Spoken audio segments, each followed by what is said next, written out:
ইট পাটকেল লেখক রয়েছেন সানজিদা বিনতে সফি। পর্ব 11। আসমিন নূরের কেবিনে পায়ের উপর পা তুলে বসে আছে। শুভ্র পাঞ্জাবি পায়জামায় অসাধারণ লাগছে তাকে। চোখে মুখে একটা নেতা নেতা ভাব ফুটে উঠেছে। নূর তীক্ষ্ণ দৃষ্টিতে তাকিয়ে আছে আসমিনের দিকে।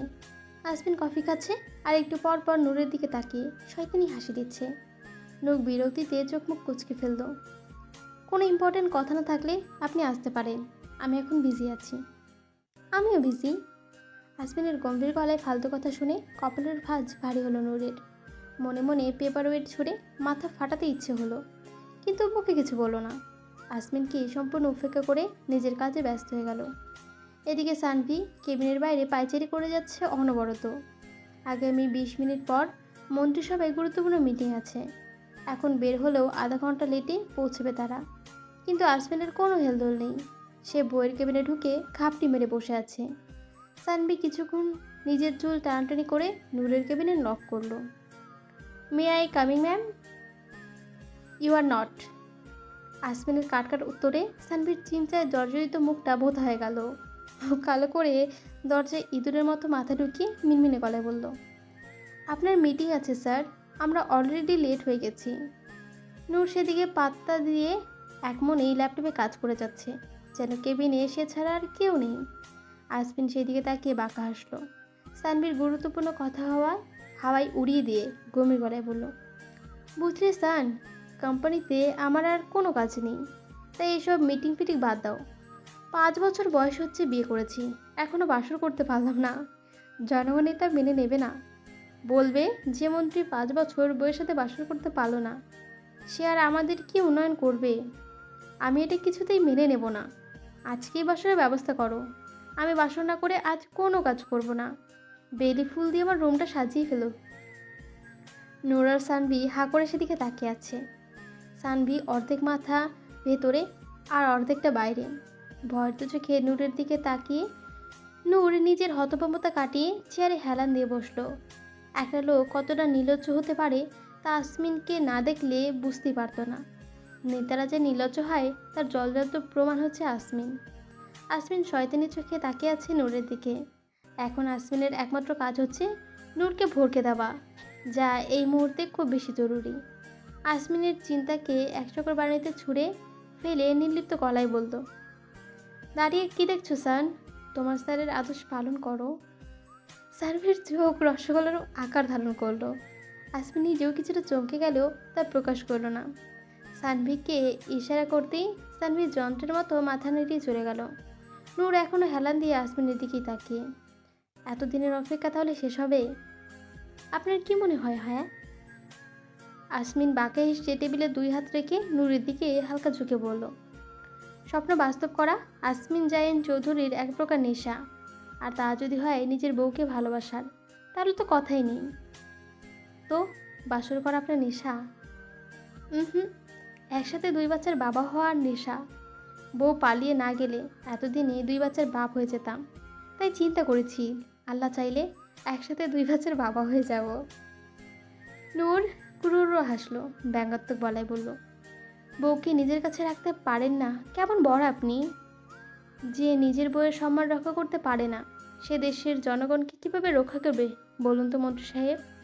আর কার সাথে বাসর বাচ্চা জন্ম দেওয়ার চিন্তা করছেন বলুন তো? যে কিনা কেরিয়ারের জন্য বাবার মৃত্যুকেও পরোয়ানা করেনি, তার সাথে? হাসলেন মন্ত্রী সাহেব। আপনার তো ভয় পাওয়ার কথা। দেখা গেল নিজের কেরিয়ারের জন্য আপনি আর আপনার বাচ্চা ফেলে চলে গেল, তখন কি হবে? নূরের তীক্ষ্ণ খোঁচাটা একেবারে ঠিক জায়গায় গিয়ে লেগেছে। চোখ মুখ শক্ত করে ফেলেছে আসমিন। রক্তিম চোখে নূরের দিকে তাকে দাঁতে দাঁত চেপে বলল, সবসময় তাকে যে ছাড় দেওয়া হবে তা ভাবার কারণ কি মিসেস আসমিন? আসমিনের মুখে মিসেস আসমিন শুনে চমকে উঠল নূর। আসমিনের চোখের দিকে তাকিয়ে হালকা ভরকে গেল। নিজেকে সামনে নিল সে। আসমিন চোখ বন্ধ করে নিজের রাগ কন্ট্রোল করার চেষ্টা করলো। জোরে জোরে নিঃশ্বাস ফেলে নূরের দিকে শান্ত চোখে তাকালো। অনেকটা উদাস গলায় বলল, আমি যা জানি তা তুমি জানো না নূর। যাই করো না কেন ভেবেচিন্তে করবে। আমি চাই না তুমি কখনো আমার সামনে দাঁড়িয়ে নিজেকে লজ্জিত বোধ করো। নূর অবাক চোখে তাকিয়ে রইল আসমিনের দিকে। আসমিনের গলাটা খুব অন্যরকম শোনালো। কি এমন আছে কে জানে, সে জানে না। চিন্তিত কপালে ভাঁজ পড়ল নূরের। আসমিন নিজের চেয়ার থেকে উঠে এসে নূরের সামনে দাঁড়ালো। হালকা চোখে নূরের কপালে চুমু খেয়ে ফিসফিস করে বলল, বি রেডি ফর টুনাইট। কথা শেষ হতেই বাঁকা হেসে বেরিয়ে গেল কেবিন থেকে। নূর দাঁতে দাঁত চিপল, হিসিয়ে বলল, আপনিও রেডি থাকবেন মন্ত্রী সাহেব। কামিনী চৌধুরী নিজের কেবিনে এদিকে সেদিকে পায়চারি করছে। 30 কোটি টাকার হিসেব গোলমিল। এই টাকা সে নিজেই সরিয়েছে। কানাডায় নিজের জন্য বাড়ি তৈরি করছে 2টো। বাকি টাকা নিজের বেপরোয়া জীবনযাপনে খরচ করেছে। তার ধারণা মতে আসমিন বা আমজাদ কেউই কিছু জানে না এই সম্পর্কে। কিন্তু আসমিন আঁকাগড়া সবটাই জানে। সে শুধু চুপ করে আছে নূরের জন্য। তার কথা হচ্ছে, যার সম্পদ সে নিজেই সব কিছু বুঝে নেবে। নিজের খাবার অন্যের পেট থেকে কীভাবে গলায় পাড়া দিয়ে বের করতে হয় তা নূর খুব ভালো করেই জানে। এখন শুধু দেখার অপেক্ষা, কখন কিভাবে গলায় নিজের পা চেপে ধরে নূর। কামিনী চৌধুরীর পাগলের মতো কয়েক জায়গায় কল করলো। আশানুরূপ কোনো ফল না পেয়ে ফোন ছুঁড়ে মারল দেওয়ালে। হিতাহিত জ্ঞান হারিয়ে নিজের চুল টানতে লাগলো। ল্যাপটপ স্ক্রিনে কামিনী চৌধুরীর বেহাল দশা দেখে উচ্চস্বরে হেসে ফেলল নূর। মুখ দিয়ে যুক শব্দ বের করে বাসার উদ্দেশ্যে বলল, বাসায় গিয়ে আবার বউ সাজতে হবে। আসমিন জানেন চৌধুরীর বউ। আসমিন নূরের অফিস থেকে বেরিয়ে মন্ত্রণালয়ে চলে গেল। মিটিংয়ে সে নিজেই 2 ঘন্টা পিছিয়ে দিয়েছিল। সারাদিন নিজের অফিসে ব্যস্ত ছিল সে। এদিকে তার কথা মতো সানভি সত্যি সত্যি বাসর ঘর সাজিয়ে বসে থাকবে তা সে ধারণা করতে পারেনি। রাত 10টায় নিজের বিশাল গাড়ি বহন করে নূর মঞ্জিলে প্রবেশ করল আসমিন। দেহরক্ষীরা বের হয়ে তার গাড়ি ঘিরে দাঁড়াতেই বেরিয়ে এলো আসমিন। প্রচণ্ড গরমে আর ক্লান্তিতে শরীর ভেঙে আসছে তার। এসি গাড়িতে থাকা সত্ত্বেও ঘামে সাদা পাঞ্জাবি ভিজে গায়ের সাথে লেপটে আছে।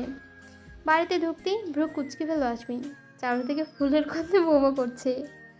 মাথায় হালকা চাপ দিতেই মনে পড়ল সকালের কথা। বিরক্তিতে মুখ থেকে চ শব্দ উচ্চারণ করে নিজের রুমের দিকে এগিয়ে গেল আসমিন। নূর নিশ্চয়ই এসব নিয়ে কোনো মাথা ঘামায়নি।